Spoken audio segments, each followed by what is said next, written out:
Son las más bellas melodías que marcan el estilo inconfundible de Florcita de Salcantay,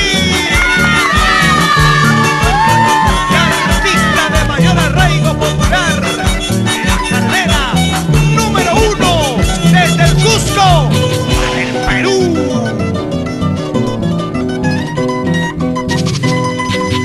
Mi sombrerito negrito y perrito en las alturas del Cerro de Pasco era el recuerdo de mi amorcito. Ahora no tengo con qué recordarlo, ahora no tengo con qué recordarlo. Mi sombrerito negrito y perrito en las alturas del Cerro de Pasco era el recuerdo de mi amorcito. Ahora no tengo con qué recordarlo, ahora no tengo con qué recordarlo. Ay, presumido cariñito mío, ¿qué es lo que tienen estos tus ojos?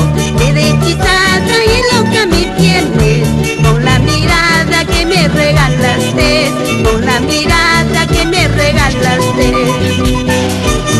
¿Cómo se baila en Junín, Putumayo, Carhuamayo? Y llegamos a Cerro de Pasco. ¡Eso!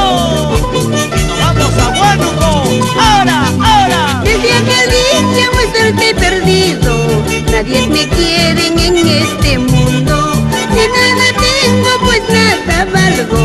Sin tus caricias hay vida mía, sin tus caricias hay vida mía. Desde aquel día mi suerte perdido, nadie me quiere en este mundo. De nada tengo, pues nada valgo. Sin tus caricias hay vida mía, sin tus caricias hay vida mía. Ay, presumido cariñito mío, ¿qué es lo que tienen estos tus ojos? Que de hechizada y loca me tienes, con la mirada que me regalaste, con la mirada que me regalaste. Para el campesino pomacochano, Fausto Díaz Rojas, siempre por Vilcashuamán, Ayacucho, cuna de la libertad americana. ¡Eso!